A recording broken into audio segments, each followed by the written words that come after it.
앞서 트럼프 대통령 발언 중에서 또 주목받았던 것 중 하나가 피트 헤그세스 국방부 장관에게 당신이 시작하자고 말하지 않았냐 하는 그런 부분이 있었거든요. 이번 혹시 연설에서도 무언가 본인의 책임을 좀 가볍게 하려는 혹은 좀 내려놓으려는 그런 내용도 담길까요?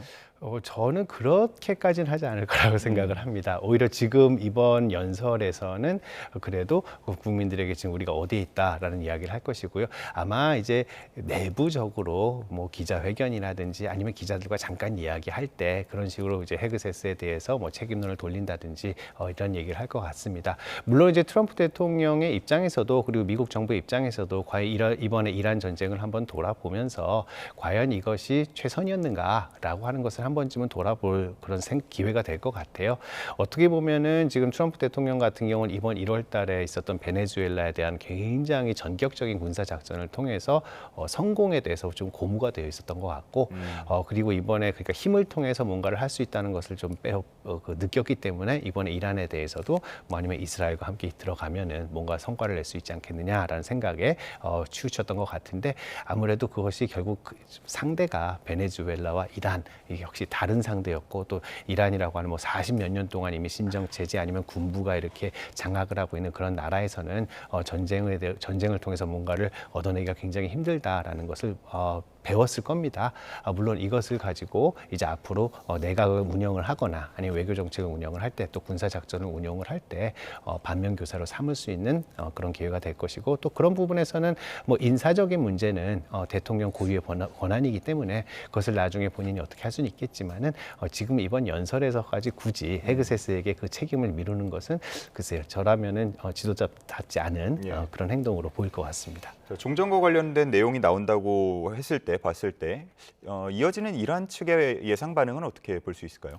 이란 같은 경우는 지금 트럼프 대통령이 종전으로 간다라고 얘기했을 때 좀 두 가지 좀 혼합되는 반응이 나올 수 있을 것 같아요. 생각이 있을 것 같아요. 예. 하지만 첫 번째로는 왜 당신이 시작해놓고 우리한테 일방적으로 얘기하느냐. 우리는 아직 싸울 수 있다. 당신이 물러나는 것이다. 라고 이야기를 할 것입니다. 하지만은 이미 전쟁 수행 능력의 측면에서 봤을 때는 이란도 심각한 고민을 할 수밖에 없을 겁니다. 이 미국 같은 경우는 이번 이스라엘과 함께 군사 작전을 할 때 핵시설 타격, 그다음에 미사일 기지 타격, 미사일 능력 제거 이것을 통해 가지고 초점을 맞췄던 것은 소위 말한 전쟁 수행 능력, 현재 수행 능력의 제거뿐이 아니고 잠재적 능력마저도 뒤로 늦추는 데 초점을 맞춰왔거든요. 그렇게 된다면 이란의 입장에서는 과연 지금 계속 전쟁을 앞으로 계속 수행할 수 있겠느냐. 또 지금 무엇보다도 항공모함 하나가 지금 더 이 지역으로 오고 있다 그러는데 이렇게 되면은 더 많은 폭격, 더 강한 어떤 그 미국 군사력의 시위 이런 것들이 나올 텐데 이것을 과연 견딜 수 있겠느냐라고 하는 그런 현실적인 고민도 할 것이기 때문에 아마 트럼프 대통령이 이번에 종전 선언에 대한 얘기, 그다음에 종전의 어떤 타임 테이블에 대한 얘기를 하게 된다면은 이란의 입장에서는 분명히 처음에는 왜 이렇게 하느냐 반대하면서 우리는 할 수 있다. 그러니까 오히려 이겼다. 자기네들이 이겼다라고 하는 선전을 국내적으로 하겠지만은 동시에는 그래도 또 이제는 협상을 해야 되겠다라고 하는 그런 기회가 될 수도 있다고 생각을 합니다. 예.